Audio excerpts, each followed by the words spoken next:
We're not even a week into spring training, and the Rangers are already getting some bad injury news. We're talking about all that and more on this episode of Locked On Rangers. Let's get into it. You are Locked On Rangers, your daily Texas Rangers podcast. Part of the Locked On Podcast Network, your team every day.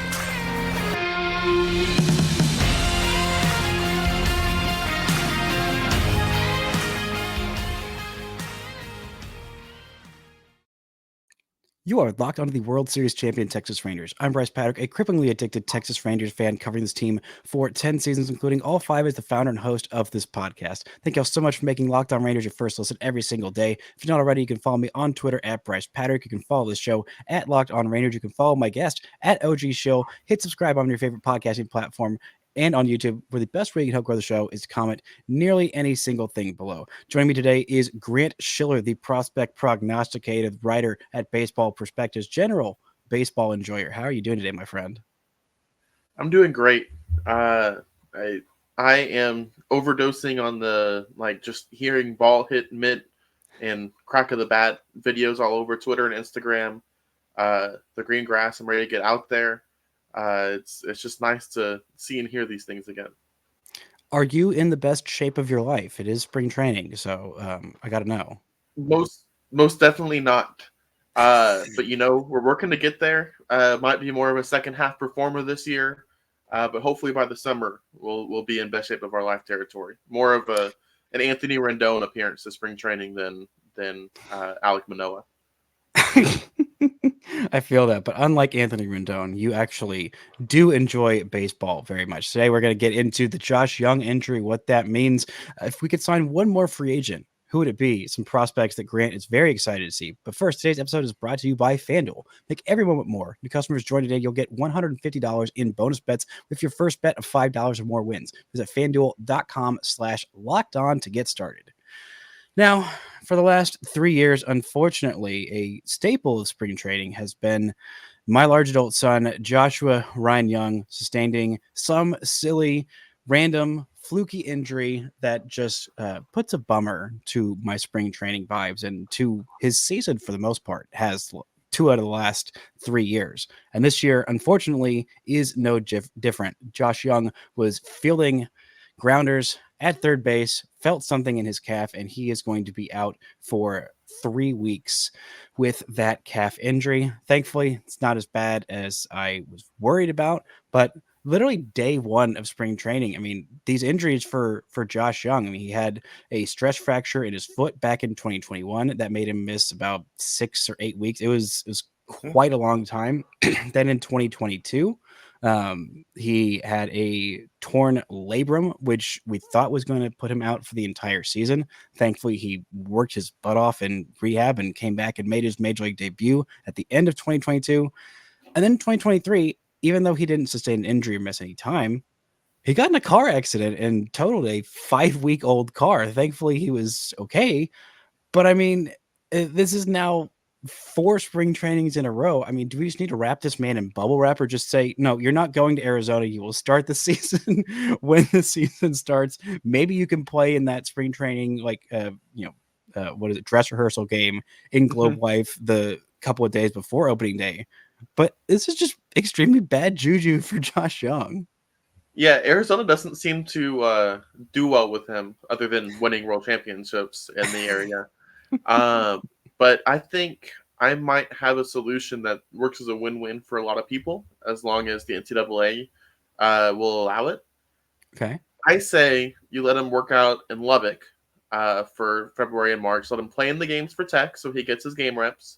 Avoid the injuries of Arizona, and maybe you can help Tech have a good season while also getting prepared to win a championship with the Rangers. Get 2 rings in 1 year. I think that'd be good. I think that I would be okay with that. And if I am running the NCAA, I am, as an unbiased person who just happened to go to Texas Tech University, I think that'd be fine. I mean, he'd only hit 700 against college pitching right now, a current All-Star and a World Series champion. Yeah, I think that might be difficult for some college pitchers to contain an All-Star big leaguer. But how else are you going to get better if not facing the best? I mean, what's Yeah, better draft prep than facing an all-star right now? yeah, absolutely. I think. I mean, it looked kind of like high schoolers did against Jordan Lawler when he was in the area. Like you have one guy who's up there that clearly is going to be in Lawler's case, a future major leaguer and very good one, against a lefty throwing 73 who can't find the strike zone. You just change that to current MLB All Star versus lefty who's throwing 84 and can't find the strike zone. And that's where the magic happens. I'm curious, would he have like just 1,000 on base because they're just going to walk him every single time? Because I feel like that might be your best move. Or is someone gonna, miss their intentional walk pitch and throw him a cookie, and he's gonna, take him deep? Yeah, I think once you get to conference play, you'd have some Friday starters and some back of the bullpen guys who try to challenge him with nobody on base. Um, I do worry that you'd get Young in such a swing mode because he'd be used to walking so much that he'd be chasing after anything. So I guess that's the concern, but I still think it's worth checking out, doing some due diligence on. Well, I think so too. And one of the things I'm looking for Josh Jung this year is to improve that walk rate. He had a much better walk rate in college at just every single level. It's gone down, down, down, down, down. Same with the strikeout rate has gone conversely up. It might be too dangerous to give him a metal bat, though. I think that that could do some damage to some spectators in the outfield, or just some position players that are not. I don't think that should be fair. Just let him use a wood bat, and maybe that might even it out, make it a little more even. He'd still probably hit like 800, but make it a little easier on those college pitchers because that would be a little difficult. But there are still some free agents on the market, even though we are 5 days into spring training. There's still some big names on the market, and it seems like the Rangers are all good on signing more free agents. But if the Rangers could sign one more free agent, excluding Jordan Montgomery, because that's too obvious an answer, I'm curious, who would you like to sign to the guys that are still out there, Grant? Yeah, nobody really jumps top of mind of who's out there, right? You have maybe Ryan Stanek's the best reliever out there, but he violates my no clown policy. So do a couple of the better starters out there, and Bauer and Urias, who are beyond clowns. So you're looking at Lorenzen, who's probably going to get more than he should get, and then you're looking at a bunch of 5 and dive guys. Zach Greinke, Hyun-Jin Ryu are probably two of the better ones. Obviously, they both throw upper 80s at this point. You are just trying to get through the lineup 2 times without dying, but that's still valuable depth. So you're looking at one of those two. Maybe you do go after Brandon Belt, who hit righties extremely well last year, but that's not necessarily as much a position of need. So I'd probably settle on Ryu. But if you want to argue Zach Greinke, I'd be okay with that too. Neither of those excite me. It's just a need for a body. That's fair. I feel like those are solid options, but I'm going to go a little off the board and go JD Martinez just for a 1-year deal, since the Rangers have got they're worried about their TV money for the future. They got a settlement or lump sum for this year, so they're going to already be in the tag. So why not go sign a 36-year-old DH, take this lineup from probably one of the top 5 offenses in baseball to pretty comfortably in that. I'd say if they sign JD Martinez, they're pretty comfortably in that Dodgers or Braves range. Maybe not quite as good as the Braves. I mean, I feel like there's still some people there that are, I mean, it's an incredibly deep lineup, incredibly good. I think some of those guys are still due to fall off a little bit. We saw what Sean Murphy fell off in the second half. He was incredible in the first half, but fell off a lot in the second half. I don't know that Matt Olson is going to have another 55 homer season. It's still a very good first baseman, still all-star Silver Slugger worthy, but I don't know he's going to have 50 plus bombs again this year. I don't know that Acuna is going to put up an insane world-beating, like record-setting season. He very easily could, but it's a difficult thing to repeat of 40-70. But still, I think you add JD Martinez and this lineup goes absolutely nuclear. And again, I like just adding little cherries on top of the Sunday that is this incredibly deep and talented lineup that won a world championship. And we're going to talk a little bit about the future of this team, some prospects that Grant is excited to see in just a second, right after this word from our sponsors.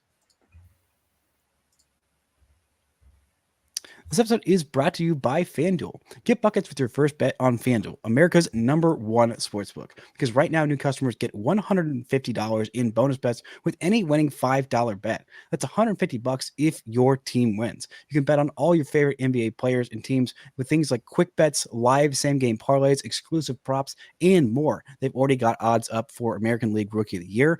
Obviously, the Rangers have two guys that are in the top three. Evan Carter is the favorite, odds-on favorite right now.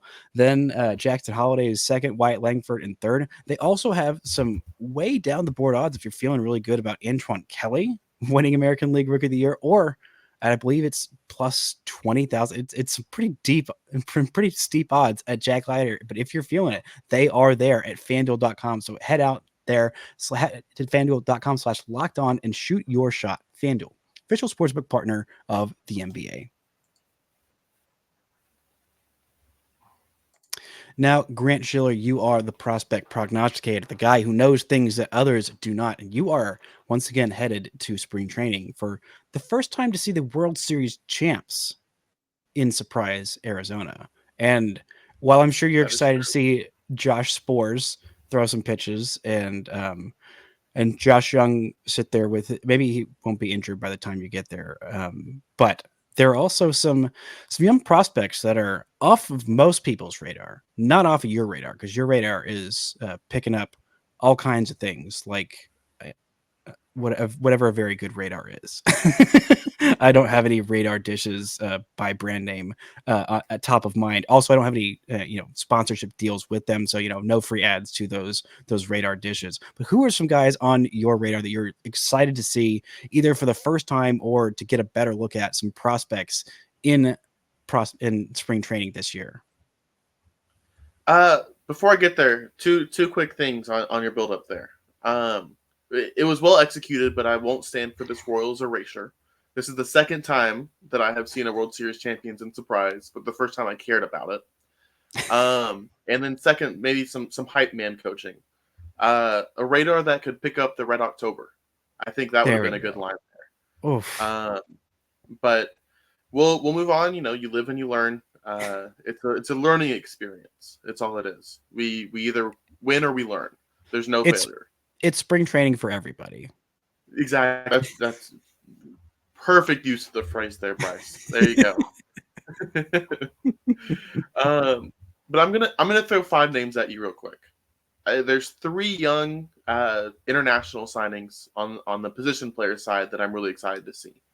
You've got a Chedry Vargas, who is getting praise from just about everywhere right now. He's a smaller kid. I think he's 5'10 or 5'11. But the data on his bat out of the complex league was really strong. The top line numbers were also really strong. He hits the ball hard. He hits it enough. He seems like he's going to be capable of sticking it short. And if you hit the ball hard and you can play shortstop and your approach isn't total doggy-doo, you are absolutely a legitimate prospect. I think we at Baseball Perspectives had him at number 10 in the system, and it seemed like that's about where he landed across the board. And the next 2 are both out of Venezuela. There's Marcus Torres, who's a 19-year-old, who spent the last couple weeks of the season in Down East. That didn't necessarily go so well, but prior to that, in the ACL, he had really shown a lot. He also had hit the ball fairly hard, pretty good data. Not as good as Vargas for sure, but interesting enough. And he's a quick guy, 23 stolen bases in 48 games.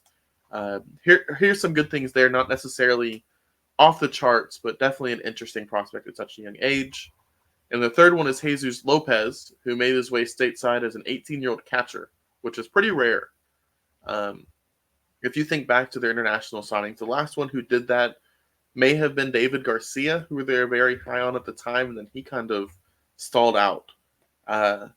Jesus Lopez hopefully will not do that, but early signs there were fairly positive in a very small sample.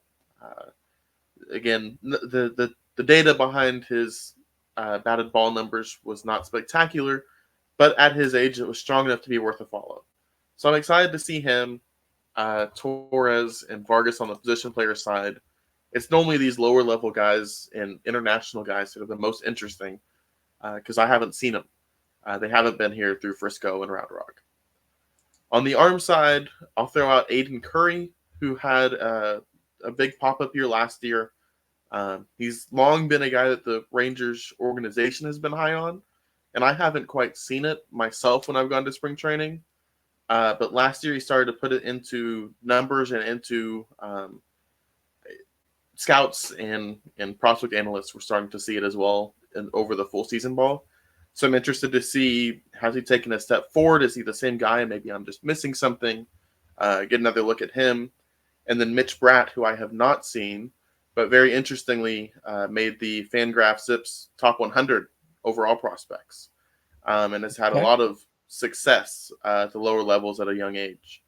So he's very advanced. I don't know that he has the projectability to really live up to what the numbers alone would project him to be as a big leaguer. But he has been very successful, and I found it interesting that he rated as highly there as he did.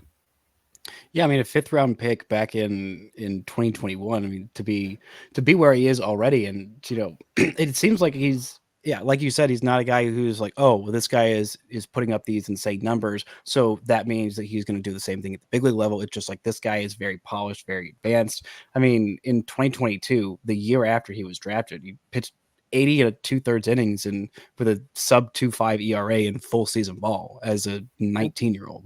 That's incredibly impressive. I mean, last year had around a 3.5 ERA in 61 innings for Hickory as a 20-year-old.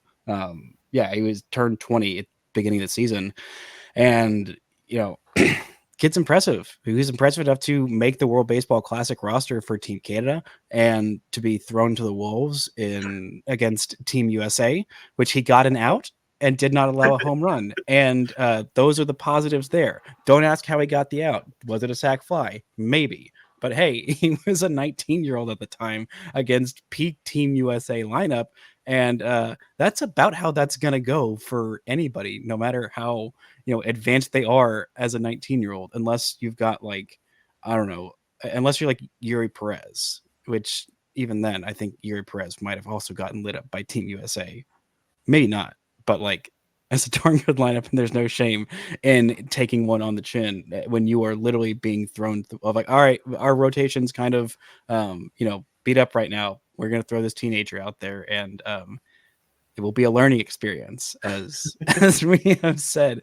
But yeah, I'm excited about what he's going to do next year. I feel like, the next logical step is, making that, being 21 in AA for a full season, see if he can get more innings under his belt. The most he's thrown is 80 and 2/3 back in 2022. So hopefully you can get a fully healthy season there. Maybe 20 starts, maybe 100 innings. I don't know. We'll see. Maybe that's a little on the aggressive side, but I mean, being his age and showing this much trust in him, even if he is just projected as a number 5 starter, we've talked about it a lot, that that's valuable, and that's something the Rangers haven't done a whole lot of, if any, in the past 5 years, and they could really use a solid, serviceable number 5 homegrown starter this year, even. Maybe that's Cody Bradford. Yes, they could. But hey, even if they don't get that, this is still the hope. But yeah, go ahead. No, I was just going to say, or kind of agree with your point. If he's developed into any caliber of big league starter, that is a big win for this team's pitching development, given where they've been. I was thinking about it the other day doing the Rangers Top 10 podcast with BP. How many starters have they developed since 2000 in this century? How many have they developed? You have CJ Wilson.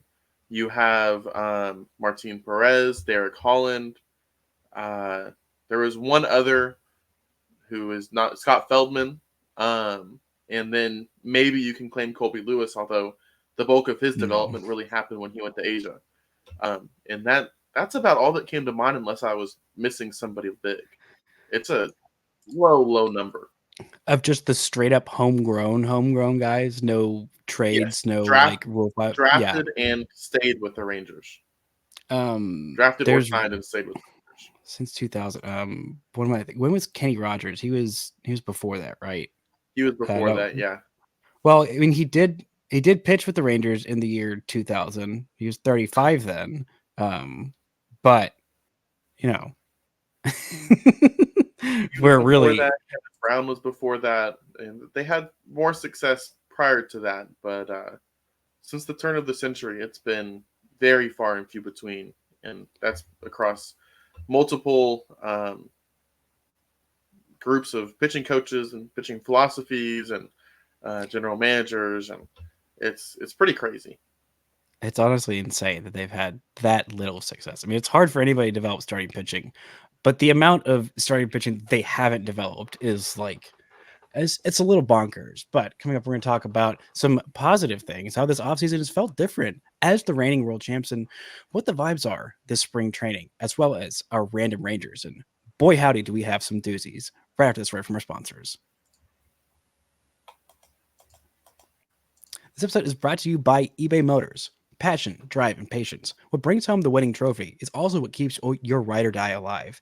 eBay Motors has everything you need to maintain your vehicle and level it up to peak performance. From superchargers, roof racks, exhaust kits, LED headlights, and more, whether into speed, power, or style, eBay Motors has got you covered.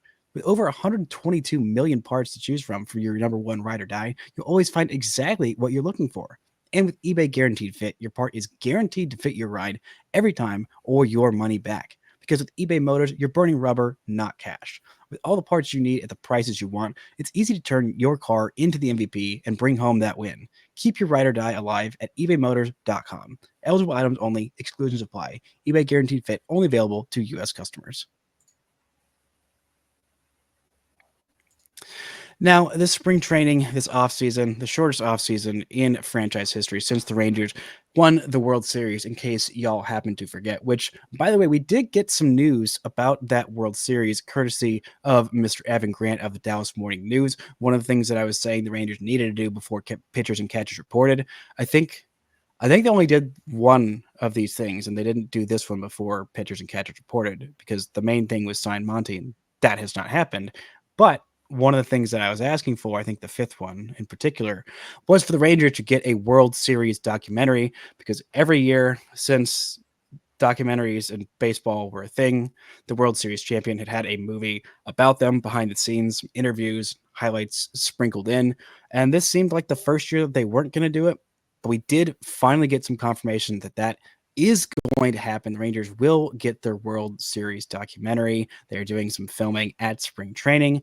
Thank God, because I can't imagine not making a movie about the single most important event to happen in human history. What about you, Grant? No, I think it would be spitting on Ken Burns' future grave if you didn't do it. And far be it for me to spit on that saint of a man's grave. So no, I was so happy to see that. I wish it was out already. And I know logistically it's better to have the interviews while everybody's there at spring training. But I want to watch it, and I want to watch it now before I go out to spring training and start thinking more about 2024. So I think kind of to the point you're about to get to, this offseason, like 2024 has mattered, but so much less than the next season like ever matters. It's just been riding the high and the joy and watching highlights, and very much nothing can hurt me vibes. And imagine if they had lost the World Series last year, how mad everybody would be about not having Montgomery back. Oh my gosh. But they won. And so it's like, you know what? I'm worried about this. I don't think it's going to go great. I really wish they'd bring him back. But hey, like, ring, we're good. Yeah. I mean, that's kind of been the entire vibe. And I don't know if this is going to be the same vibe for the rest of time. I like to think so. I like to hope so. It didn't quite work out that way with Mavs fandom.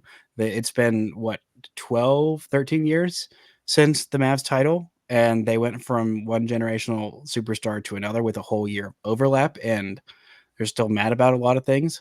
I hope that's not us in 13 years after this Rangers title, because I don't know about you, but I can't imagine, like, it would take a lot of bag fumbling for me to be like, all right, now I'm mad about the Texas Rangers. Like it's going to take like, I feel like, I don't know, maybe 5 years minimum for me to be like, okay, y'all need to like get it together, because like that run was just so amazing and so magical. And we both waited for it so long and never thought it happened. Right.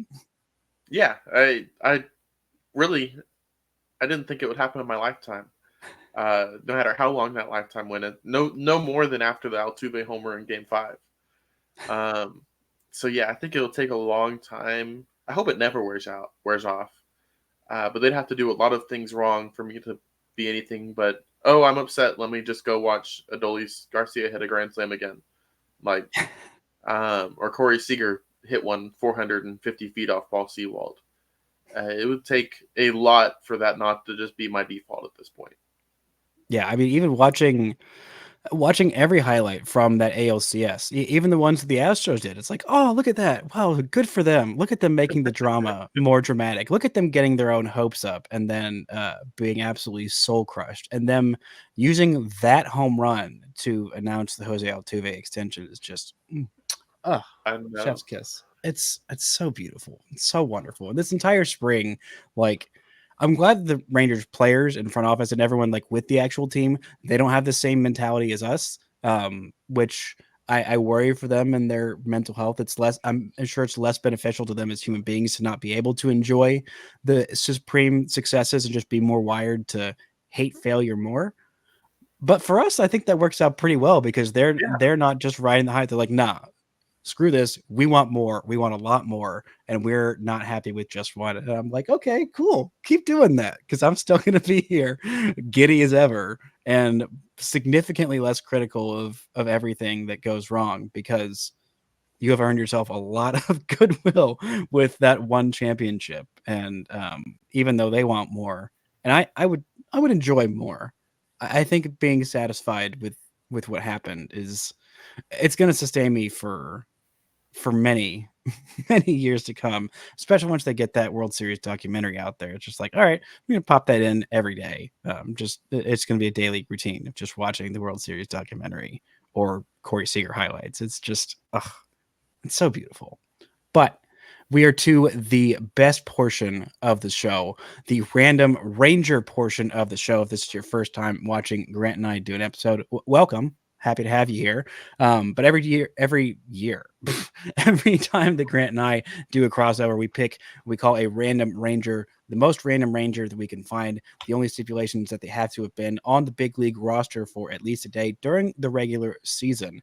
And we have had some doozies of random Rangers. And after recording the last episode that we did, I found the most random Ranger that I was mad at myself for not using. And I think Grant and I spent about 30 minutes going through how is this guy's career make any sense whatsoever. So I can start if you want, because it'll be hard. You might want to start because it'll be hard for you to one up this one that I've got.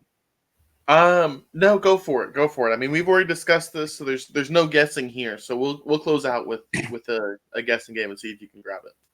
That's fair. All right. Well, my random Ranger is a left-handed pitcher who spent one season in Texas, 2014, because 2014 is the beautiful, I was about to say graveyard, but that's not the right. It's the treasure trove of random Rangers, because every time we think we've done all of them, there's one more.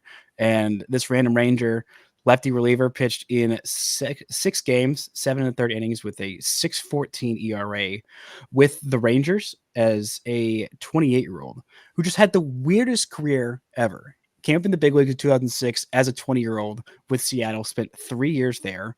And then was 2008 was the last time he pitched before 2014. So he spent 6 years in the minors and other places before he came back up.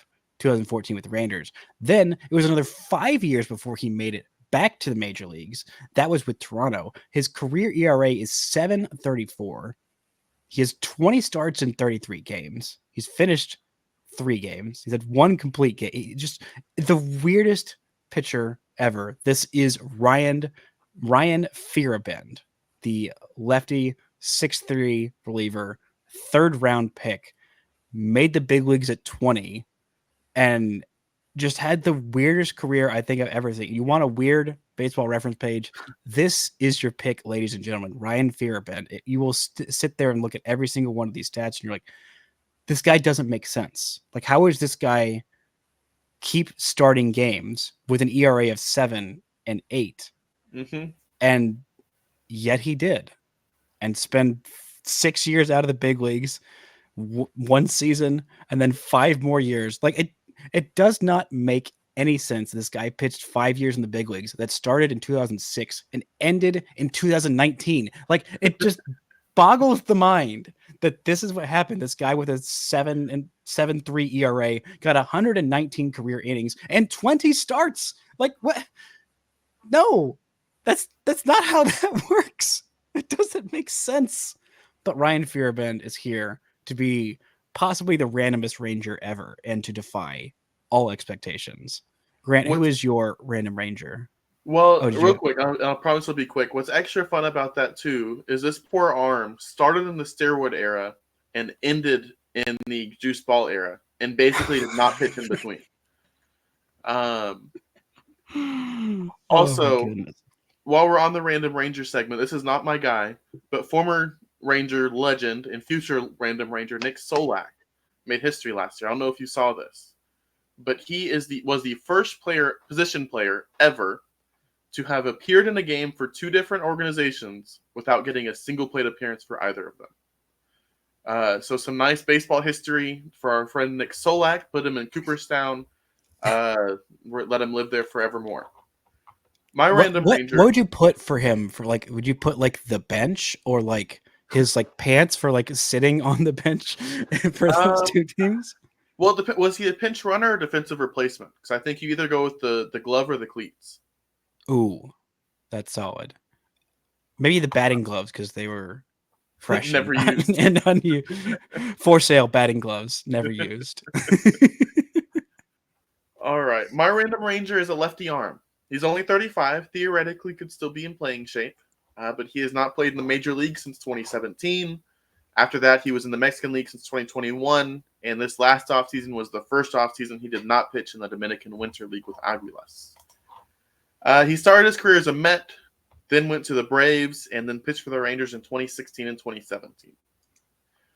Career 5.06 ERA, 6-1 record though, which means all the world for a reliever.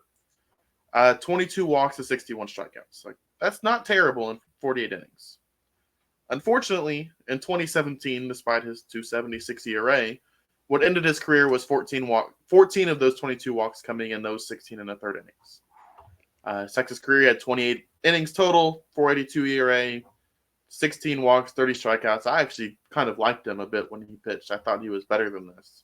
But Texas was the end of his major league career. Do you know who this left-handed reliever is? Yes, Dario Alvarez. It is. Which, like, I don't remember him at all.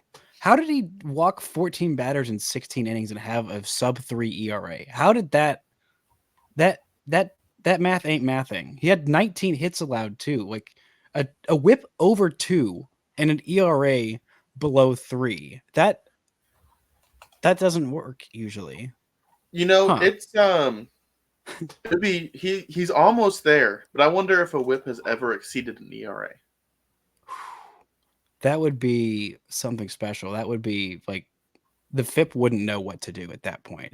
The FIP would be like, I don't know, man. I don't know what's going on here, because watching this, I'm not sure that I know what's going on. A pair of lefty weirdo relievers. What a couple of fantastic random Rangers. Grant, thank you for joining me. Enjoy your time in spring training. I'm excited to hear back from you on what you think about those small baby Rangers and how they're looking in spring training as a member of the World Series champion Texas Rangers spring training. But that's going to do it for today's show. Thank y'all so much for listening and subscribing. And until next time, don't forget to enjoy World Series champion Texas Rangers baseball.